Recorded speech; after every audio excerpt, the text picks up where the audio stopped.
Hello friends, hi नमस्कार, welcome to my YouTube channel let's do and learn. Guys, आप सभी का मैं रूपाली अपने यूट्यूब चैनल में बहुत बहुत स्वागत करती हूँ। गाइस, मैंने एक वीडियो बनाई थी जिसमें मौर्य काल के बारे में मैंने डिटेल में बात की थी, तो वो हमारी नोट्स वाली क्लास थी। और आज यहाँ पर MCQs में लेकर आई हूँ जो क्वेश्चन वाइज हैं। तो जिन्होंने हमारी पिछली जो वीडियो मैंने बनाई थी मौर्य साम्राज्य के बारे में, मौर्य काल के बारे में, उन्होंने अगर उनको नोट्स चाहिए हो डिटेल में तो वो वीडियो जाकर वहाँ पर वॉच कर सकते हैं। और आज मैं यहाँ पर मौर्य काल से रिलेटेड यहाँ पर क्वेश्चन आंसर्स लेकर आई हूँ जो प्रीवियस एग्ज़ाम में पूछे गए हैं। तो ये आप सभी के लिए इम्पॉर्टेंट है, चाहे आप किसी भी लेवल का एग्ज़ाम दे रहे हो या कोई भी एग्ज़ाम दे रहे हो, वनडे एग्ज़ाम की तैयारी कर रहे हो। अभी तो मैंने ये जो वीडियो बनाई है वो BPSC का पेपर होगा उसके लिए बना रही हूँ, लेकिन ये बाकी जो अदर एग्ज़ाम्स है जैसे पेट का एग्ज़ाम हो गया या फिर और कोई एग्ज़ाम हो गया, उन सभी एग्ज़ाम्स में ये क्या है हिस्ट्री सब्जेक्ट के अंतर्गत पूछा जाता है। तो आइए चलते हैं, यहाँ पर आए हुए एग्ज़ाम के प्रश्न हैं। पहला प्रश्न कहता है अशोक के शिलालेख पर किस लिपि का प्रयोग किया गया है। अशोक के शिलालेख पर किस लिपि का प्रयोग किया गया था। तो यहाँ जो सही उत्तर होगा वो हो जाएगा ब्राह्मी लिपि। गाइस, आप सभी से हाथ जोड़कर एक और रिक्वेस्ट है कि प्लीज़ आप सब हमारे यूट्यूब चैनल को सब्सक्राइब करें और हमारा भी सपोर्ट करें। आपका बहुत बहुत शुक्रिया होगा। आइए चलते हैं अगले क्वेश्चन की ओर। अगला क्वेश्चन कहता है मौर्य साम्राज्य की राजधानी कहाँ स्थित है। मौर्य साम्राज्य की राजधानी कहाँ स्थित थी। पहला ऑप्शन है पाटलिपुत्र, दूसरा ऑप्शन है कौटिल्य द्वारा रचित मौर्य साम्राज्य की जो राजधानी है वो पाटलिपुत्र है। और अगला जो क्वेश्चन है वो है कौटिल्य द्वारा रचित जो प्रसिद्ध पुस्तक है उसका क्या नाम है। तो उसका नाम है अर्थशास्त्र। और ये कई बार एग्ज़ाम में पूछे हुए प्रश्न हैं, हो सकता है आपको इसका आंसर पहले से पता हो, बट यहाँ पर एक बार हम फिर से यहाँ पर स्टडी करेंगे। आइए अगले क्वेश्चन की ओर चलते हैं। अगला क्वेश्चन है हमारा यूनानियों को भारत से बाहर किसने निकाला था। चंद्रगुप्त मौर्य ने, चंद्रगुप्त विक्रमादित्य ने, अशोक ने या फिर बिंदुसार ने। तो यहाँ जो सही उत्तर हो जाएगा वो हो जाएगा चंद्रगुप्त मौर्य ने, यानी कि ऑप्शन नंबर 1 सही होगा। आइए थोड़ा सा डिटेल यहाँ पर जानते हैं इसके बारे में। तो यूनानियों को भारत से बाहर निकालने का जो श्रेय है वो चंद्रगुप्त मौर्य को जाता है। 305 ईसा पूर्व में यूनानी शासक सेल्यूकस और चंद्रगुप्त मौर्य के मध्य हुए युद्ध के उपरांत हुई संधि के फलस्वरूप सेल्यूकस ने चंद्रगुप्त मौर्य के साथ अपनी पुत्री के विवाह में दहेज के रूप में एरिया, अराकोशिया, जेड्रोसिया, पेरिपेमिसदाई के क्षेत्रों को दे दिया था उन्होंने दहेज में। आगे चलते हैं अगले क्वेश्चन की ओर। अगला क्वेश्चन है बिंदुसार के शासन के दौरान अशांति कहाँ थी। उज्जैनी में, पुष्यकलावती में, तक्षशिला या राजगृह। तो यहाँ सही उत्तर होगा तक्षशिला में। आइए इसके बारे में थोड़ा सा डिटेल जानेंगे, जैसे कि चंद्रगुप्त मौर्य के उत्तराधिकारी एवं उसके पुत्र बिंदुसार के शासनकाल में तक्षशिला में विद्रोह हुआ। उसने अशोक को कुमारामात्य बनाकर वहां का विद्रोह दबाने के लिए भेजा। अशोक ने न केवल विद्रोह को शांत किया बल्कि वहां की प्रजा का प्रेम और विश्वास भी जीत लिया था। अगले क्वेश्चन की ओर चलते हैं। अगला क्वेश्चन है हमारा चंद्रगुप्त मौर्य ने अंतिम दिन कहाँ गुजारे। काशी में, उज्जैन, पाटलिपुत्र में, उज्जैन में या श्रवणबेलगोला में। तो यहाँ जो राइट आंसर है वो क्या है, श्रवणबेलगोला, ऑप्शन नंबर डी। थोड़ा सा डिटेल जानेंगे इसके बारे में। जैन लेखों के अनुसार चंद्रगुप्त मौर्य ने अपने जीवन के अंतिम चरण में अपने पुत्र के पक्ष में सिंहासन छोड़कर जैन साधु भद्रबाहु के साथ श्रवणबेलगोला, मैसूर चले गए और यहीं इसने काया क्लेश द्वारा शरीर को त्याग दिया था। इसे जैन धर्म में संलेखना कहा गया। संलेखना विधि से इन्होंने प्राण को त्यागा था। एक बार एग्जाम में संलेखना विधि भी पूछा गया है। आइए अगले क्वेश्चन की ओर चलते हैं। अगला क्वेश्चन है अशोक के अधीन मौर्य राजतंत्र का सबसे सही वर्णन निम्नलिखित में से कौन सा होगा। प्रबुद्ध स्वेच्छाचारी शासन, केंद्रीकृत एकाधिपत्य, प्राच्य स्वेच्छाचारी शासन या फिर निर्देशित लोकतंत्र। तो यहाँ जो सही उत्तर होगा हो जाएगा केंद्रीकृत एकाधिपत्य। एकाधिपत्य का मतलब सिर्फ एक ही का अधिकार। अशोक के अधीन मौर्य राजतंत्र केंद्रीकृत शासन के आधिपत्य पर आधारित था। अगले क्वेश्चन की ओर चलते हैं। अगला क्वेश्चन है हमारा अशोक की प्रशासनिक नीति में भारी परिवर्तन किस घटना से आया? तीसरी, बौद्ध परिषद से, कलिंग युद्ध से, बौद्ध धर्म को अपनाने से, या फिर मिशनरियों को सीलोन भेजना। तो यहाँ जो सही उत्तर है वो है कलिंग युद्ध। ऑप्शन नंबर बी यहाँ पर सही उत्तर होगा। थोड़ा सा डिटेल जानते हैं। अशोक की जो प्रशासनिक नीति में भारी परिवर्तन था वो कलिंग युद्ध की घटना के बाद से आया। कलिंग युद्ध के बाद ही क्या किया अशोक ने? तो अशोक द्वारा यहाँ पर भेरी घोष की नीति का त्याग करके धम्म घोष को अपनाया गया, इसकी नीति को अपनाया गया। आइए अगले प्रश्न की ओर चलते हैं। अगला प्रश्न है, निम्नलिखित में से वह व्यक्ति कौन है जिसका नाम देवानाम प्रियदर्शी था? किसका नाम था? मौर्य राजा अशोक का, मौर्य राजा चंद्रगुप्त मौर्य का, गौतम बुद्ध का, या भगवान महावीर का? तो यहाँ जो सही उत्तर है वो है मौर्य राजा अशोक का। थोड़ा सा डिटेल जानेंगे, आइए चलते हैं। मौर्य सम्राट अशोक के अभिलेखों में उसे देवनाम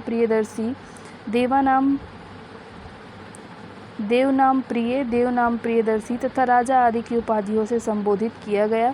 मास्की, गुर्जरा, निट्टूर और उदयगोलम लेखों में इसका नाम अशोक मिलता है तथा पुराणों में उसे अशोक वर्धन कहा गया है। देवनाम प्रिय के नाम से कौन विख्यात है? सेम क्वेश्चन, चंद्रगुप्त मौर्य, अशोक, समुद्रगुप्त या फिर हर्षवर्धन?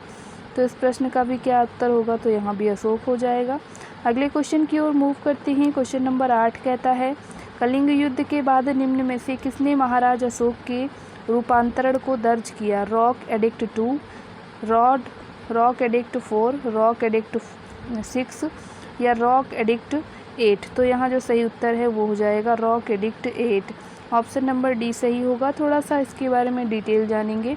13वें शिलालेख से कलिंग युद्ध के संदर्भ में स्पष्ट साक्ष्य मिलते हैं। यह घटना अशोक के शासनकाल के 8वें वर्ष अर्थात 261 ईसा पूर्व में घटित हुई। इस शिलालेख में उसने कलिंग युद्ध से हुई पीड़ा और दुख और पश्चाताप व्यक्त किया था। अगले क्वेश्चन की ओर चलते हैं। क्वेश्चन नंबर 9 ये कहता है, किस शिला राजदेश में अशोक ने कलिंग युद्ध के हताहतों का उल्लेख किया है और युद्ध त्याग की घोषणा की है? मास्की राजादेश, शिला राजादेश 8th, शिला राजादेश 6 या फिर शिला राजादेश 10th? तो यहाँ जो सही उत्तर है वो हो जाएगा शिला राजादेश 8। सॉरी, यहाँ पर 8 नहीं, यहाँ पर 13 है, ये 13 होगा। और यहाँ पर जो मैंने बता दिया था तो इसको भी आप ठीक कर ले। ऑप्शन तो ठीक है बट यहाँ पर 10 और ये 13 हो जाएगा, तो ये 13 था।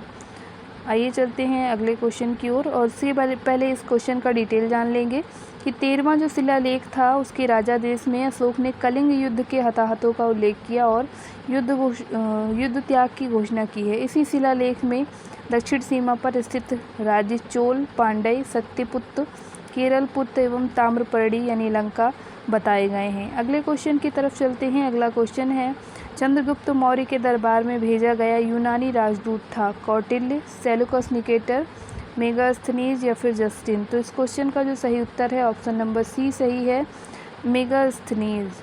आइए थोड़ा सा डिटेल जानते हैं। दिए गए विकल्प में मेगास्थनीज सर्वप्रथम भारत आया था और ये कहाँ का था? मेगास्थनीज यूनानी यानी ग्रीस शासक सेल्यूकस निकेटर का राजदूत था जो कि चंद्रगुप्त मौर्य के दरबार में आया था। इसने अपनी पुस्तक इंडिका में मौर्य युगीन समाज एवं प्रशासन के विषय में लिखा है। इंडिका किसने लिखा? तो सेम बात हो गई, किसने लिखा? तो यहाँ पर पहला है सिंह, दूसरा फाहियान, तीसरा मेगास्थनीज, चौथा मैनसांग। तो यहाँ जो राइट आंसर होगा option number B, that is Megasthenes.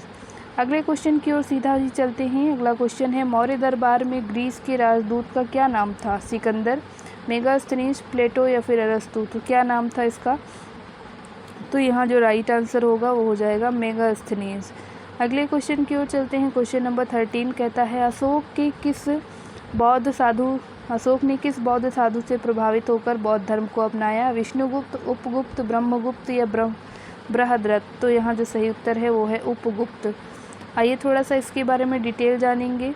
Sinhali अनुश्रुतियों, Dipavamsa एवं महावंश के अनुसार अशोक को उसने शासन के चौथे वर्ष निग्रोध नामक भिक्षु ने बौद्ध धर्म में दीक्षित किया। दिव्यावदान अशोक को बौद्ध धर्म में दीक्षित करने का श्रेय उपगुप्त नामक बौद्ध भिक्षु को देता है।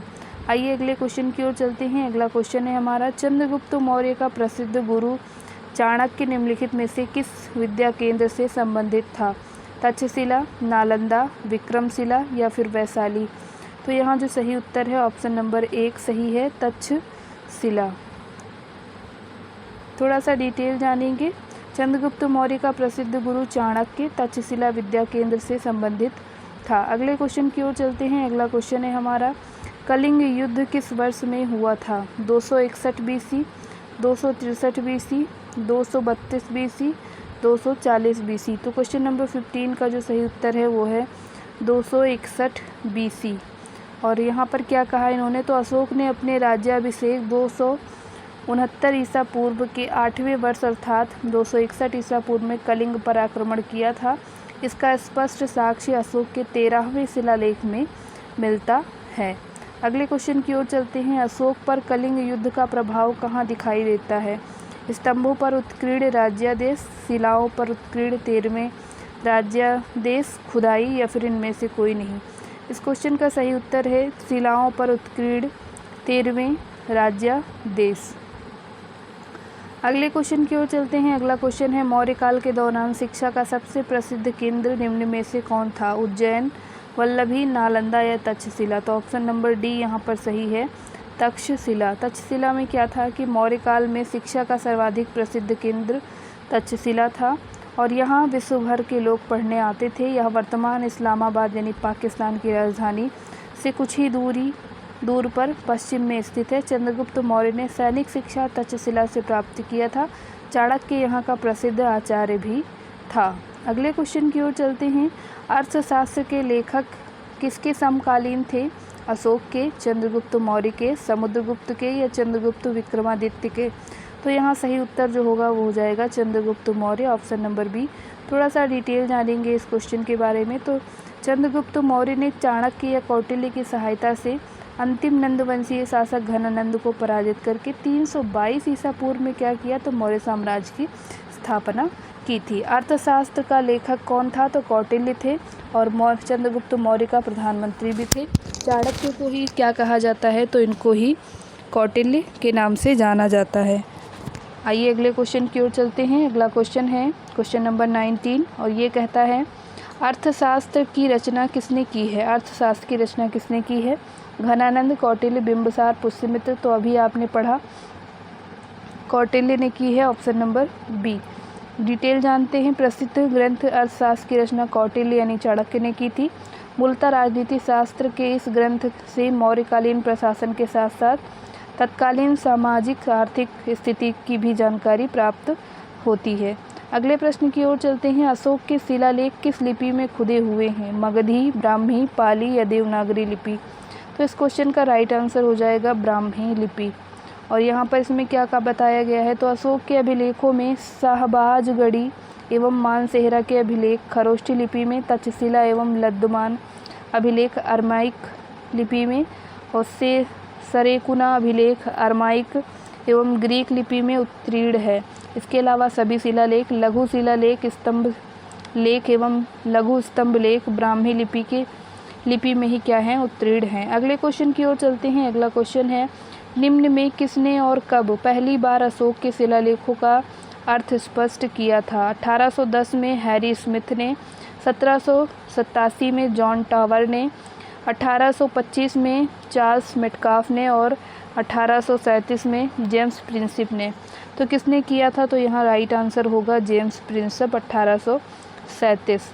आइए थोड़ा सा डिटेल जानेंगे। सर्वप्रथम 1837 में जेम्स प्रिंसिप नामक विद्वान ने अशोक के शिलालेखों को पढ़ा था, जबकि सबसे पहले 1750 ईस्वी में टिफिन थेलर महोदय द्वारा खोजा गया और अभिलेख दिल्ली मेरठ अभिलेख था।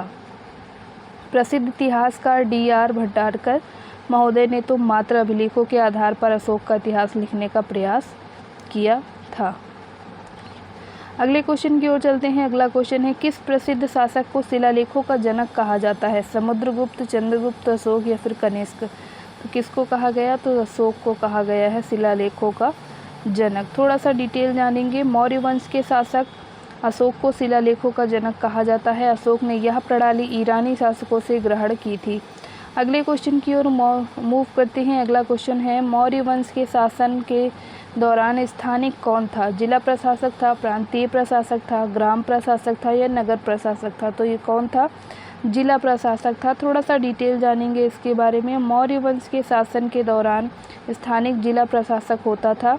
मेगास्थनीज ने नगर के प्रमुख अधिकारियों को एस्ट्रोमोनाई कहा जाता है और इसके अनुसार जिले का जो अधिकारी होता है वो एग्रोमोनाई होता था।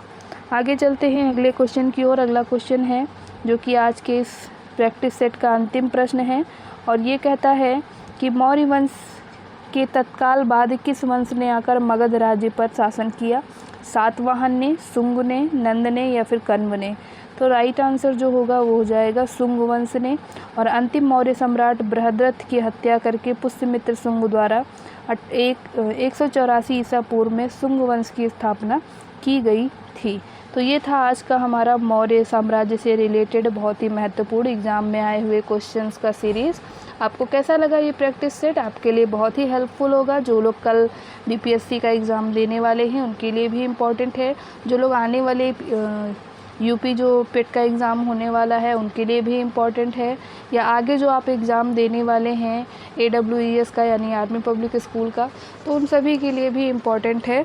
आने वाले सभी एग्ज़ाम्स में इससे रिलेटेड क्वेश्चंस आते हैं, तो आप इसको GS के रूप में भी यहाँ कवर कर सकते हैं।